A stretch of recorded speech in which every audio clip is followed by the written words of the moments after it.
आज हम लोग बहुत ही महत्वपूर्ण इंस्ट्रूमेंट के बारे में अध्ययन करेंगे।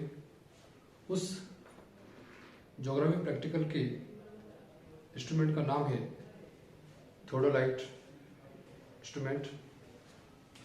थियोडोलाइट इंस्ट्रूमेंट बहुत ही जटिल इंस्ट्रूमेंट के रूप में लोग इसे संबोधित करते हैं कि यह एक बहुत ही कठिन इंस्ट्रूमेंट है, लेकिन लोगों की भावना ही है कि ये बिल्कुल एक कठिन है। बाकी सही मायने में देखा जाए तो सबसे आसान इंस्ट्रूमेंट यही माना जाता है। सर्वेक्षण करने के लिए तो सबसे अत्यधिक विचलित कोण है, लंबाई है, उनको ज्ञात करने के लिए या सूक्ष्म बारीक से बारीक कोणों को मापने के लिए जिस इंस्ट्रूमेंट का प्रयोग किया जाता है उस इंस्ट्रूमेंट में थियोडोलाइट को हम शामिल करते हैं।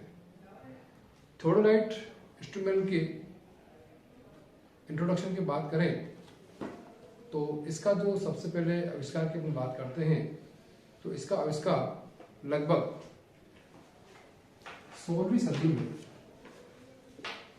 इस इंस्ट्रूमेंट का आविष्कार हो चुका था।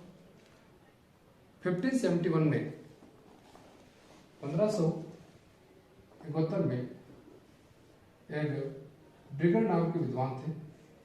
इन्होंने सबसे पहले इस इंस्ट्रूमेंट का आविष्कार किया था। उसके बाद में 1783 में 1783 के अंतर्गत एक विद्वान और थे, रेम्सडेन नाम के विद्वान ने भी इस इंस्ट्रूमेंट के बारे में बताया था कि ये थोड़ा इंस्ट्रूमेंट कोण को मापने के लिए काम आता है। ये थी इसकी एक जनरल इंट्रोडक्शन की अपन बात कर रहे हैं। यह जो इंस्ट्रूमेंट है मुख्य रूप से दो प्रकार के कोणों को मापने में काम आता है। दो प्रकार के एंगल को इसमें देखा जाता है। एक तो होता है ऊर्ध्वाधर कोण, जिसे हम लंबवत कोण के रूप में भी जानते हैं, और दूसरा होता है क्षैतिज कोण। क्षैतिज कोण या अंग्रेजी भाषा में से हॉरिजॉन्टल एंगल के रूप में भी इसे संबोधित करते हैं।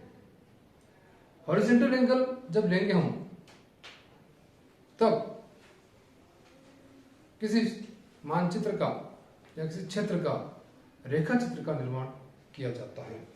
जब हम इस इंस्ट्रूमेंट के माध्यम से क्षैतिज किरण का मापन करेंगे उसके द्वारा रेखा चित्र बनाया जाता है, या कह सकते हैं सर्वेक्षण में हम लोग जब शीट का जब निर्माण करते हैं तब हॉरिजॉन्टल एंगल का प्रयोग करते हैं, लेकिन लंबवत कोण या ऊर्ध्वाधर कोण जब पढ़ेंगे हम लोग तो उसके द्वारा क्षेत्र के विभिन्न स्थानों की ऊंचाइयां ज्ञात करने के लिए इन लंबवत या वर्टिकल या ऊर्ध्वाधर कोण का महत्वपूर्ण उपयोग होता है।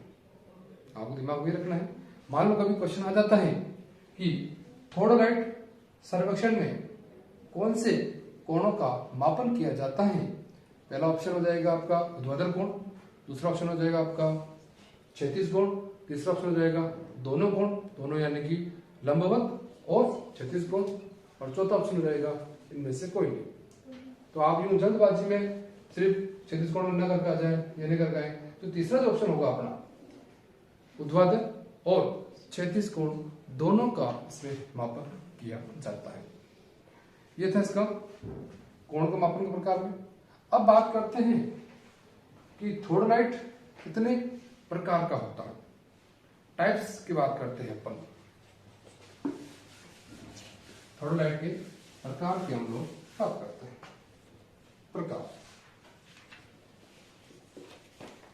थियोडोलाइट के प्रकार की हम बात करते हैं तो मुख्य रूप से इसके टाइप जो होते हैं वो दो प्रकार के होते हैं, मुख्य रूप में। एक तो होता है ट्रांजिट थियोडोलाइट और एक होता है नॉन ट्रांजिट थियोडोलाइट। ये मुख्य प्रकार के दो होते हैं, एक होता है ट्रांजिट, एक होता है नॉन ट्रांजिट।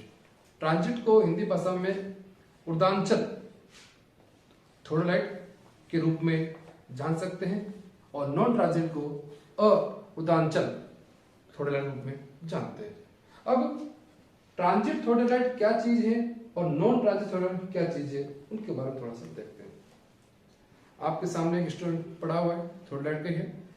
ट्रांजिट का मतलब ये होता है कि इसमें ये जो दूरबीन लगा हुआ है, देख रहे होंगे आप आराम से, ये दूरबीन जो है जब पूरा ही इस प्रकार से घूम जाए, 180 का एंगल बना 130 पूरा घूम जाता है, तो वो जो इंस्ट्रूमेंट घूमेगा, जो दूरबीन घूमेगी चारों तरफ एक सर्किल बना लेगी, वो कौन सा इंस्ट्रूमेंट हो जाएगा आपका? ट्रांजिट थियोडोलाइट हो जाएगा। और नॉन ट्रांजिट के अंतर्गत वो इस प्रकार से नहीं घूमता है। सीरियस बात कि थियोडोलाइट में जब दूरबीन एक सर्किल बना देगा घूमते हुए, तो हो जाएगा आपका ट्रांजिट थियोडोलाइट हो जाएगा। और मान लो सर्किल नहीं बना पाता है, हिलता नहीं है, तो वो कौन सा हो जाएगा आपका? नॉन ट्रांजिट थियोडोलाइट हो जाएगा आपका। क्लियर? उसके बाद में और प्रकार की बात करते हैं तो अलग अलग वैज्ञानिकों नामों के आधार पर भी कर सकते हैं। जैसे एक बात करते हैं प्रकार, अन्य प्रकारों में एक होता है वाई थियोडोलाइट। क्या होता है? वाई थियोडोलाइट में मुख्य रूप से ये ऐसा, ये वाई का आकार होता है। जो दूरबीन जो है एक वाई अक्ष पे से कुछ टिकी हुई होती है, इस कारण से हम लोग कह सकते हैं या उसको, उस इंस्ट्रूमेंट को वाई थियोडोलाइट रूप में जानते हैं। दूसरा होता है आपका वर्नियर थियोडोलाइट, इसमें वर्नियर लगी होती है। तीसरा जो होता है मुख्य रूप से एवरेस्ट थियोडोलाइट। इस थियोडोलाइट का जो निर्माण है वो सबसे पहले एवरेस्ट नाम के विद्वान ने किया था, इस कारण से इसे अपन एवरेस्ट थियोडोलाइट रूप में से संबोधित करते हैं। और चौथा जाएगा माइक्रोमीटर थियोडोलाइट। क्या आएगा? चौथा माइक्रोमीटर थियोडोलाइट, जिसमें सूक्ष्म इकाइयों को पढ़ा जाता है, इसलिए माइक्रोमीटर कह सकते हैं। और लास्ट जो आएगा आपका टेक्योमेट्री, पांचवा आएगा टेक्योमेट्री थियोडोलाइट। ये आपका पांचवा प्रकार है। अपन ने प्रकार की बात कही, आपने सामान्य रूप में दो प्रकार पढ़े अपन ने, ट्रांजिट थियोडोलाइट और नॉन ट्रांजिट थियोडोलाइट। और सामान्य प्रकार के अंतर्गत बात करते हैं Y theodolite, vernier theodolite, Everest theodolite, tacheometry theodolite और लास्ट पढ़ा अपन ने माइक्रोमीटर थियोडोलाइट के बारे में अध्ययन किया। ये थे प्रकार के बारे में। अब हम आगे बात करते हैं कि जो आपके सामने जो थियोडोलाइट इंस्ट्रूमेंट पड़ा हुआ है, इनके पार्ट्स के बारे में बात करते हैं। सबसे इंपॉर्टेंट चीज यही है कि पार्ट्स के बारे में जानकारी आपको होनी चाहिए। कि थियोडोलाइट बहुत ही, आप देखते हैं कि बहुत क्लिष्ट इंस्ट्रूमेंट दिखाई दे रहा है, बहुत भारी भी है, देखने में भारी भी है, पैसे के हिसाब से भी भारी है आपका, और मुश्किल से भी समझ में आता है आपको। तो पहले चीज तो आपको दिमाग में दिखानी है कि थियोडोलाइट कोई एक मुश्किल यंत्र नहीं है, बहुत आसान सा। क्यों अपन ये सोच लेंगे कि यह कठिन यंत्र है, जो थोड़ा सा पढ़ेंगे वो भी अपन नहीं पढ़ पाएंगे, क्योंकि कहेंगे जटिल है तो अपन इसको पढ़ ही सकते हैं। तो सबसे पहले अपने दिमाग में होना चाहिए कि ये एक जटिल यंत्र नहीं है, एक आसान इंस्ट्रूमेंट है। क्लियर? अब हम पार्ट के बारे में बात करते हैं, इस थियोडोलाइट के इंस्ट्रूमेंट के बारे में एक एक करके अपन अध्ययन करते हैं। सबका फोकस अपने इंस्ट्रूमेंट पर रहेगा आपका। सबसे पहले ये जो त्रिपात स्टैंड है, हर सर्विंग के नीचे जो 3 टांगों वाले जो स्टैंड होती है उसे अपन त्रिपात स्टैंड रूप में जानते हैं, जिसमें आपका पूरा पूरा एक थियोडोलाइट लगा हुआ है। थियोडोलाइट के त्रिपात के ऊपर पे ये आ रहा आपकी ट्राइपेंच, त्रिपात का शीर्ष आ रहा है, जिसमें आपका ये कह सकते हैं ये इसकी थियोडोलाइट की सबसे निचली प्लेट जो इससे ट्राइपेंच के ऊपर लगी हुई है। इसके नीचे ये एक साउल को जो केंद्रण करने के लिए लगाया जाता है, इस प्रकार का साउल पिन होता है, वो एक यहाँ से एक रस्सी बांध करके लगाया जाता है, इसकी आपकी सेंटरिंग हो जाती है आसानी से। देख सकते हैं इसमें ये यहाँ से एक धागा लगा करके आप सेंटरिंग को कर सकते हैं। उसके बाद में थ्रोट लाइन सबसे निचली प्लेट आ रही है। निचली प्लेट में ये 3 स्क्रू आपको दिखाई दे रहे हैं, ये स्क्रू दिख रहे हैं आपको। ये स्क्रू जो काम आते हैं उनको बोलते हैं लेवलिंग स्क्रू के रूप में इसे जाना जाता है। लेवलिंग का मतलब क्या हो गया? समतल करना। किसको समतल करना? थ्रोट लाइट को समतल करना। इस इंस्ट्रूमेंट को समतल करने के लिए लेवलिंग स्क्रू का काम आएगा। ऐसे समतल करने का तरीका होता है, जैसे मान लो इसको मैंने इस रूप में लिखा, तो ये 2 स्क्रू आ रहे हैं, इनको विपरीत दिशा में घुमाने हैं। इसको ऐसे घुमा दिए या इसको ऐसे घुमा दीजिए। उसके बाद में वापस इसको 90 डिग्री एंगल पे जाकर के इसको आप वापस घुमाएंगे तो ये बिल्कुल लेवल हो जाएगा। और लेवल होने पर यहाँ पर स्प्लिट लेवल लगा हुआ है आपके सामने। जब ये बुलबुला जो स्प्लिट से है इस लेवल ट्यूब के बिल्कुल बीचों बीच आ जाएगा तो हम ये मानेंगे आपका इंस्ट्रूमेंट लेवल में है। क्लियर बात? ये हो गया लेवलिंग स्क्रू। उसके बाद में लेवलिंग स्क्रू के बाद एक चीज और आती है, उसको बात करते हैं अपन। ऊपर चल रहे ये आ रही है ये प्लेट, इसके मुख्य बॉडी के रूप में जानते हैं इसके। और ये जो स्क्रू आ रहा है आपका, ये वाला ऊपर वाला स्क्रू आ रहा है, इसको बोलते हैं बॉडी क्लैंप स्क्रू बोलते हैं। क्या बोलते हैं? बॉडी क्लैंप स्क्रू के रूप में से जानते हैं। जब बॉडी क्लैंप स्क्रू को अपन बिल्कुल कस देते हैं, बॉडी क्लैंप स्क्रू बिल्कुल कस देते हैं, तो ये जो हिल रहा है आपका वो बिल्कुल नहीं हिलेगा। देखो ये स्क्रू आ रहा है, इसको मैंने कस दिया, अब इसको मैं हिलाना चाहूं तो नहीं हिलेगा ये आपका। कई बार देखते हैं, जैसे मान लो कोई अपन को एंगल देखना है, मैंने मान लो कोई एक बी बिंदु देखा हुआ है और बच्चे को आप देखिए, तो सबसे पहले वो क्या करेगा? इसको हिलाने का प्रयास करेगा।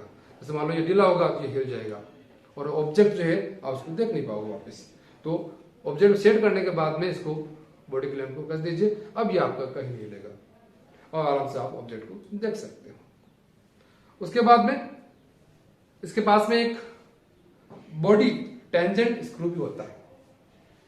बॉडी टेंजेंट स्क्रू जब बॉडी क्लैंप को अपन कस देते हैं तो उसको जब इसको बिल्कुल मंद गति से घुमाना हो, धीरे धीरे, एकदम से नहीं, बिल्कुल हल्के फुल्के नहीं, मंद गति से घुमाने के लिए बॉडी टेंजेंट स्क्रू का काम किया जाता है। उसके बाद आता है वर्नियर क्लैंप। वर्नियर मापनी इसमें पड़ी जाती है।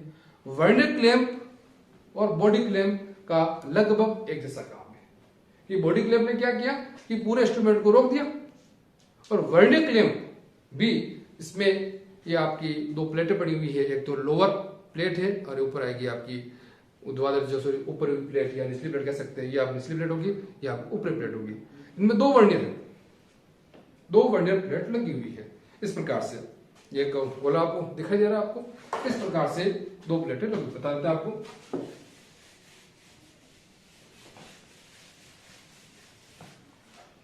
जैसे ये प्लेट लगी हुई ऐसे, ये होगी निचली प्लेट और इसके ऊपर होगी एक ऊपरी प्लेट। निचली प्लेट और ऊपरी प्लेट दिखने में तो आपको एक जैसी लगेगी, लेकिन थोड़ा सा अंतर है इसमें। क्या अंतर है? जो निचली प्लेट आएगी वह घड़ी के जो सुई का जो चलती है उस दिशा में 0 से लेकर के 360 डिग्री का एंगल पड़े हुए हैं इसमें। कितने से?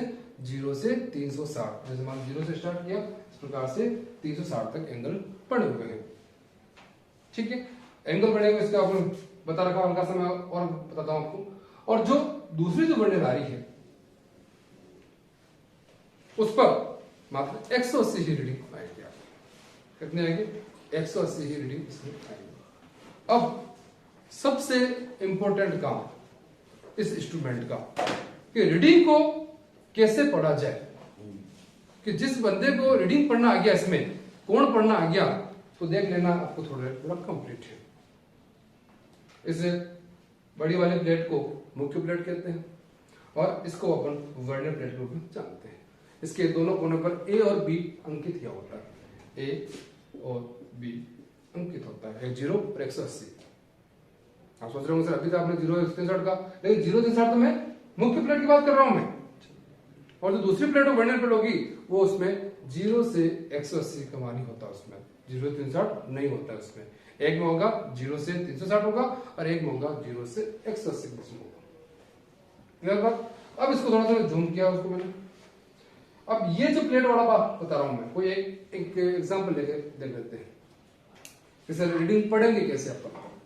सबसे पहले तो रीडिंग पढ़ने से पूर्व एक सेटिंग करनी पड़ेगी, उसको बोलते हैं जीरो सेटिंग। क्या कहेंगे? जीरो सेटिंग, या कह सकते हैं शून्य विस्थापन। शून्य विस्थापन करना पड़ेगा कि गुरुजी जीरो सेटिंग क्या चीज है। कई बार कंपटीशन में पूछा जा सकता है कि जीरो सेटिंग का संबंध सर्वेक्षण के किस उपकरण से माना जाता है। जीरो सेटिंग का संबंध किस उपकरण से माना जाता है? तो कौन सा उपकरण होगा? थियोडोलाइट उपकरण होता है। अब सर क्या होता है? देखो, जीरो सेटिंग का तात्पर्य यह है कि इस मुख्य प्लेट का कोई भी बिंदु ले लो आप, कोई भी एंगल ले सकते हो, जीरो भी हो सकता है, 5, 10 जो भी आएगा आपका, और इसमें 0 या 180 आ रहा है, उनको किसी एक बिंदु पर शेयर कर दो। 0 पे शेयर करना है आपको, या सीधी सी बात, इसका 0 और इसका 0 दोनों मिला दो, सबसे बड़े ये हो जाएगी आपकी जीरो सेटिंग हो जाएगी। मुख्य प्लेट का और बड़े प्लेट जो आ रही है आपकी, इसके दोनों को 0 को क्या करो? मिला दीजिए आप। मिलाने के तात्पर्य इसमें क्या, आप ऐसे घुमाओगे तो ये प्लेट हिलती है। इसमें 2 प्लेटें हैं, दोनों प्लेटें हिलती है। इसमें हिलती के तात्पर्य जैसे घुमाएंगे, ऊपर वाले प्लेट को घुमाने तो ऊपर वाली हिलेगी, नीचे वाले को तो नीचे वाली हिलेगी। जैसे मान लो नीचे वाली प्लेट आ रही है आपकी, ये आपने 0 लगा दिया। अब सिर्फ अपन को ऊपर वाली प्लेट को ही लाना है, क्योंकि मैंने बताया था आपको वर्नियर टेंजेंट स्क्रू, वर्नियर जो क्लैंप था, वर्नियर क्लैंप से तो पूरी वर्नियर रुक गई। अब उसको क्लैंप को हाथ में लगाना है। वर्नियर टेंजेंट स्क्रू जो होगा उसको धीरे धीरे हिलाना है, जिससे क्या हो, ऊपरी वाली प्लेट क्या धीरे धीरे हिलेगी। और हिलने से अब 0 जो ऊपर आया है, अब इसका 0 और इसका 0 बिल्कुल एक लाइन में करना। बिल्कुल क्या करना आपको? एक लाइन में करना। सबसे पहला काम ये करना अपन को। अब 0 हो गया आपका, जीरो सेटिंग होगी। अब मान लो क्या है आपको कि बी एंगल की आपको कोण पढ़ना है, आपको जीरो सेटिंग होगी। अब क्या करोगे इंस्ट्रूमेंट को इस प्रकार से सेटिंग होने के बाद में ये अब ये हो गया, अपना ऑब्जेक्ट देखो। अब रीडिंग कैसे पढ़नी है वो चीज बताओ। सबसे पहले क्या करेंगे? जीरो सेटिंग करेंगे। जीरो सेटिंग कैसे करेंगे? 0 और 0 को मिला देंगे। या कोई कह सकता 0 मेरा नहीं आ रहा है, कोई बात नहीं, 180 भी आ सकता है। ये वर्नियर जो क्लैंप आ रही है आपकी, मैंने बताया 180 और 0, एक साइड में आपको 0 दिखेगा, एक साइड में 180 दिखेगा, क्योंकि जो ऊपर वाले प्लेट है उनमें 180 का मान तक ही है। तो एक तरफ 0 दिखेगा, एक तरफ क्या दिखेगा आपका? 180 दिखेगा आपका। ठीक है, क्लियर? अब रीडिंग कैसे पढ़नी है? सपोज मान लीजिए ये देखें आप, यहां पर वर्नियर प्लेट्स लगे हुए हैं, ये आपको वर्नियर के देखने के लिए बनाए हुए हैं। आपको ये अपन डायरेक्ट अपनी नग्न आंखों से देखेंगे, स्पष्ट नहीं दिखेंगे आपको, और इनके द्वारा देखेंगे आप तो ये थोड़ा सा स्पष्ट और थोड़ा सा मोटे या स्पष्ट आपको दिखाई देंगे आप। ठीक है, कैसे पढ़ना है?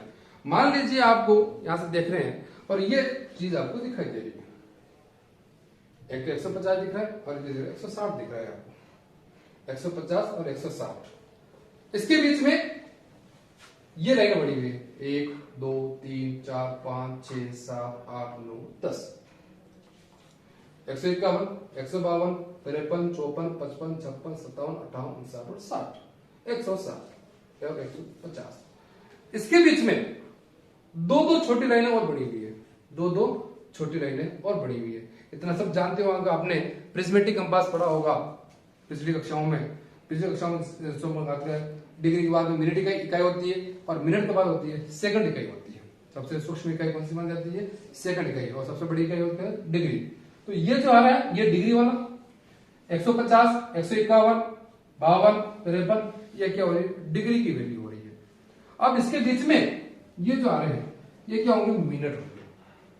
ये 20 मिनट, ये 40 मिनट, ये 60 होते ही अगली डिग्री में चला जाएगा आपका वापिस 151 डिग्री, 20 मिनट, 40 मिनट, वहां से वापिस कितना हो गया? 152 डिग्री। यहां तक क्लियर? ये आपकी मुख्य मापनी। अब रीडिंग कैसे पढ़नी है ये दिख रहा है आपको। अब इसके ऊपर ये रीडिंग और दिखेगी आपको, ये रीडिंग और दिखेगी। ये जो अंक लिखे हुए हैं, ये 10 लिखे हुए, ये आपको 15 लिखे हुए, ये जो अंक लिखे हुए ये भी मिनट है। क्या है ये भी मिनट है। लेकिन ये जो छोटी छोटी रेखाएं आ रही है, ये छोटी रेखाएं आ रही है, ये क्या है आपके सेकंड के मान है। इसका मान है सेकंड के मान है। जैसे 10, 11, 12 नहीं है, 10 के बाद में 11, ये 12, 13, 14, 15 मिनट। अब मान लो यहां तक आ जाता है अपना, ये आ गया तो 10 मिनट 20 सेकंड, 10 मिनट 40 सेकंड और 10 मिनट 60 सेकंड। 60 को जैसे क्या 11 मिनट हो जाएगा। ये प्लेट समझ में आ गई। अब रीडिंग कैसे पढ़नी है, जब आप यहां से देखेंगे आप कौन पढ़ रहे हैं, तो रीडिंग को पढ़ना कैसे है वो देखिए आप। जब ये दोनों प्लेट्स आपको दिख रही हैं, जब इसको देखोगे आप बिल्कुल स्टैंडर्ड व्यू, स्ट्रेट रहते हुए बिल्कुल देखोगे आप, तब जब कोई भी एक लाइन, कौन सी एक लाइन, ध्यान रखना इसमें आप जब देखोगे आपको तो लगभग सभी लाइनें लगेगी कि सभी ओवरलैप हो रही है, लेकिन सभी रीडिंग इसमें नहीं होगी। कोई भी एक लाइन जो ओवरलैप हो, ओवरलैप को तात्पर्य यह है कि उस लाइन के ऊपर आ जाए, वही रीडिंग अपन को पढ़नी है। ये ध्यान रखिए आप। कैसे देखो, सपोज मान लीजिए ये वाली लाइन, कौन सी ये वाली लाइन आ रही, देखना इधर को, ये वाली लाइन और ये वाली लाइन बिल्कुल ओवरलैप हो गई, ये वाली लाइन ये वाली ओवरलैप हो गई है। अब इसकी रीडिंग कैसे पढ़ेंगे, मैं वापस कह रहा हूं, बिल्कुल अपन स्ट्रेट देखेंगे तो ही आपको ऐसा महसूस होगा। पर थोड़ा सा आप साइड से देखेंगे, ऐसे देखेंगे तो लगभग लगेगा कि सभी ही लाइनें अपने आप में ओवरलैप हो रही है, जो गलत हो जाएगा आपका। बिल्कुल स्ट्रेट एक बार देखना है आपको। अब इसकी रीडिंग कैसे पढ़ेंगे, देखिए आप 150, 151, 152, 53, तो एक जगह में दो 153 डिग्री पूरा आ रहा है आपका 153 डिग्री। अब देखो ऊपर कितना आ रहा है, देखो 10, 11, 12, 13, क्या हो गया 13, 153 डिग्री 13 मिनट। और कोई कहे सर मैं तो ये लाइन मेरी यहां आ रही है, तो 13 मिनट कितना हो जाएगा आपका 20 सेकंड हो जाएगा। क्लियर। मान लो ये आ जाए, जैसे कैसे इस 53 की जगह मान लो यहां आ गया, देखना 53, ये 54 से पहला तो 153 डिग्री कितना 40 मिनट हो गया। अब मान लो यहां आ जाता है, देखना कहां आ रहा है, यहां पर 40 और 10 50, 10 जोड़ दिया मैंने, तो 10 मिनट तो ये आ रहा आपका, और कितना आ रहा है 20 सेकंड, तो क्या हो जाएगा 153, 50 और 20 सेकंड। ये ऐसे रीडिंग करेगा, बिल्कुल आसान। लेकिन ये ध्यान रखना भी, जब आप प्लस माइनस करें तो दिमाग में ये फिट रखना बेटा कि डिग्री तो 0 से 360 हो जाएगी आपकी, लेकिन मिनट जब भी काउंट करो मैक्सिमम 59 हो सकता है। 60 62 के मान लो आपने 13 लिखा, 13 की जगह मान लो आपने लिख दिया 63, गलत हो जाएगा आपका, क्योंकि आपको मालूम है 60 से ऊपर जाते ही वो अगले में चल जाएगा आपका। क्लियर। ये थी आपको एक रीडिंग लेने की प्रक्रिया, शायद मेरे हिसाब से आपको समझ में आ गया होगा। अब आगे बात करते हैं कि रीडिंग किस प्रकार से ली जाती है, इसके बारे में अध्ययन किया। अब इसके बारे में थोड़ा सा और देखते हैं इंस्ट्रूमेंट के बारे में। ये आपके सामने थोड़ा इंस्ट्रूमेंट है, ये दिख रहा है आपको एक टेलीस्कोप, दूरबीन। इस दूरबीन में 2 पार्ट है आपके, ये आपका आईपीस है, ये आपका ऑब्जेक्ट है। आईपीस ये दिख रहा है यहाँ से आपको आंख रख के किसी ऑब्जेक्ट को देखना है। पहले ये ध्यान रखनी है आपको, ऑब्जेक्ट को सेट कीजिए। ये जो आपको दिख रहे हैं ये वाला पार्ट और आपका ऑब्जेक्ट, तीनों एक सीध में होना चाहिए। एक सीध में होने के बाद में इसको बॉडी क्लैंप के द्वारा इसको कस देना है, ये हिलेगा नहीं आपको। ये कस दिया, उसके बाद आपको आराम से वर्नियर के माध्यम से आपको रीडिंग पढ़नी है। इसमें ध्यान रखनी है थोड़ी सी इंपॉर्टेंट बात है, जब मान लो ऑब्जेक्ट स्पष्ट रूप से नहीं दिखाई दे रहा है तो यहां से इसको दाएं बाएं ऊपर नीचे खिसकाएंगे आप तो यह बिल्कुल फॉक्सन हो जाएगा। फिर भी दिखता है तो इसके पास में एक फॉक्सन स्क्रू है ये। जैसे आपने डंपी लेवल में देखा था, कोई ऑब्जेक्ट स्पष्ट नहीं दिखाई दे रहा था तो उसको फॉक्सन स्क्रू को अपन ने सेट किया था, वो ऑब्जेक्ट आपको आसानी से दिखाई देने लग गया। आईपीस है, आईपीस को आप जूम करने के लिए उपयोग कर सकते हो। यह आ रहा आपका ऑब्जेक्ट, यहां पर एक गोलाकार रूप में कुछ डाइफार्म दिखेंगे आपको। डाइफार्म को मतलब अलग अलग प्रकार की लाइनें दिखेंगे, अलग अलग इंस्ट्रूमेंट में अलग अलग प्रकार का होते हैं। जैसे कुछ प्रकार में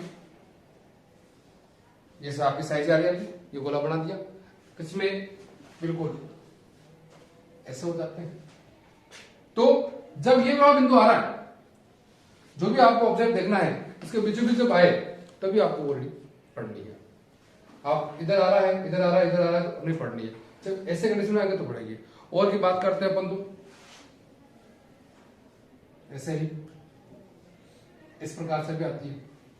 मान लो कि देवे कि ऊपर वाले की पढ़ो या नीचे वाले की पढ़ो, इस प्रकार में डाइफार्म होता है। अगली बात करते हैं अपन तो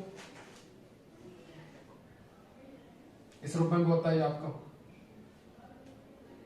बीचों बीच।